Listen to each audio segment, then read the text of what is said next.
Hello friends, কেমন আছো সবাই? আজকে আমি করব বাটার পনির। তো আমি প্রথমে একটু সাদা তেল নিয়েছিলাম আর নিলাম একটা বাটারের কিউব, দিয়ে আমি দিলাম কিছু পনির। এখানে প্রায় 300-350 মতো পনির আছে। তো পনিরটাকে আমি একটু লবণ, হলুদ আর লঙ্কা গুঁড়ো দিয়ে পনিরটা ভেজে নেব। তোমরা এখানে লঙ্কা গুঁড়ো অ্যাড না করতে পারো, আমি দিলাম জাস্ট কালারের জন্য। লঙ্কা গুঁড়োটা দিলে না পনিরের কালারটা খুব সুন্দর আসবে, ওই জন্য আমি লঙ্কা গুঁড়ো দিয়েছি।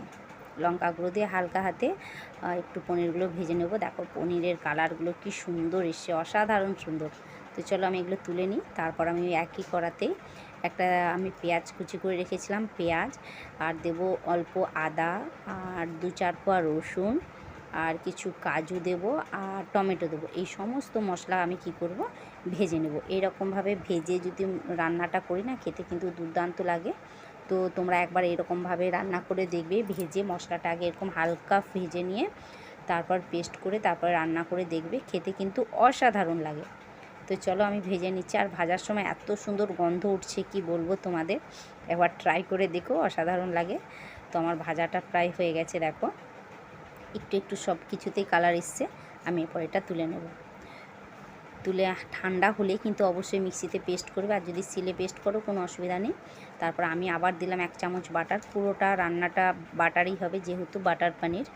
তো বাটারটা দিয়ে তারপর আমি এখানে দেবো গোটা গরম মশলা। অবশ্যই একটু এলাচটা বেশি করে দেবে, গন্ধটা ভালো লাগবে। একটা দেবো তেজপাতা, শুকনো লঙ্কা আর দেবো একটু গোটা জিরা। তোমরা এখানে শাহজিরাও দিতে পারো। তো আমার শাহজিরাটা শেষ হয়ে গেছিলো, আমি ওই জন্য গোটা জিরে দিলাম। দিয়ে ফোড়নটা ভাজবো। যখন ফোড়নের সুন্দর একটা গন্ধ উঠে আসবে, তারপর এখানে আমি একটা দেবো পেঁয়াজ কুচি। আমি আর একটা পেঁয়াজ কুচি করে রেখেছিলাম, একটা পেঁয়াজ কুচি দিয়ে পেঁয়াজটাকেও ভালো করে ভেজে নেব। পেঁয়াজটা একটু হালকা ব্রাউন কালার মতো ভেজে নেবে। দেখো পেঁয়াজটা ভাজা কমপ্লিট। তারপর আমি যে মশলাটা আগের থেকে তোমাদের দেখিয়েছিলাম, সেই মশলাটা এখানে পেস্ট করে আমি রেখেছিলাম, সেই মশলাটা এখানে অ্যাড করলাম। আমি এই মশলার সাথে কিন্তু একটু জিরেও পেস্ট করে নিয়েছিলাম। তো তোমরা এখানে কিন্তু গুঁড়ো জিরাও দিতে পারো। তারপর আমি দেবো সামান্য লবণ। পনিরে কিন্তু লবণ দেওয়া আছে, বুঝে শুনে লবণ দেবে। দিলাম একটু লঙ্কা গুঁড়ো, আর অবশ্যই হলুদ তো দিতেই হবে, হলুদ না দিলে তো আমাদের পোষাবে না। বাঙালি মানে আমাদের কালারটা মাস্ট, আমরা সবসময় কালারফুল খেতে ভালোবাসি। তো ওইখানে হলুদটাও আমি অ্যাড করব। তো তোমরা এরকম একবার পনির করে দেখবে, আর যারা খেয়েছো অবশ্যই কে কীভাবে খেয়েছো আমাকে জানিও। আমি এইভাবেই সাহা পনির রান্না করি আর কি। তো কেমন হয়েছে তোমরা অবশ্যই জানিও, আর কে অন্য কোনোভাবে যদি করো জানিও। আর ভালো লাগলে অবশ্যই একটু লাইক আর কমেন্ট করে দিও, আর সবার মাঝখানে ভিডিওটা ছড়িয়ে দিও। তো চলো আমি একটু ঢাকা দিয়ে দিলাম। ঢাকা দিতে দেখো তেলটা ছেড়ে এসে মশলাটা আমার প্রায় অলমোস্ট মশলা একদম রেডি, কষা রেডি হয়ে গেছে। এটা কিন্তু নিচ দিয়ে ধরে যেতে পারে, অবশ্যই কাজু দেওয়া আছে যেহেতু। তো তোমরা একটু মাঝে মধ্যে কিন্তু ঢাকা খুলে নাড়া দিয়ে দেবে।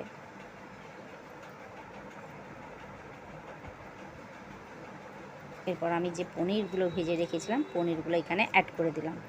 পনিরগুলো দিয়ে আরও বেশ কিছুক্ষণ নাড়া দেবো। অবশ্যই এখানে একটু তোমরা চাপা দিয়ে রেখে দেবে, যাতে পনিরের ভেতরে সমস্ত মশলা ঢোকে। তো এরকমভাবে রান্না করবে, করে আমাকে কিন্তু অবশ্যই জানাবে কেমন হয়েছে। আমি কিন্তু আর একটু ঢাকা দিয়ে এরকমভাবে প্রায় 5-10 মিনিট রেখে দেবো। অবশ্যই মাঝখানে আমি একটু ঢাকা খুলে নাড়া দিয়ে দিয়েছিলাম, সবটা তোমাদের দেখানো হলো না। তারপর এখানে আমি দিলাম একটু কাসুরি মেথি। অবশ্যই কাসুরি মেথি দেবে, আর দেবে 1 চামচ মতো গরম মশলা। তো যদি কাসুরি মেথি না থাকে তো গরম মশলা দিয়ে নামিয়ে দেবে। কাসুরি মেথি দিলে কিন্তু একটা আলাদা রকমের টেস্ট আসে। তো চলো রান্নাটা কমপ্লিট। আজকে এটা তো আমরা রুটির সাথে খাবো, ভাতের সাথেও কিন্তু ভালো লাগে। সবাই ভালো থেকো, সুস্থ থেকো। চলো টাটা, বাই বাই। পরে আবার দেখা হচ্ছে সবার সাথে। নামিয়ে নিচ্ছি তরকারিটা। দেখো এই যে তার ফাইনাল লুক। আমি কিন্তু গ্যাস বন্ধ করে দিয়েছি, একদম মাখো মাখো। চলো টাটা।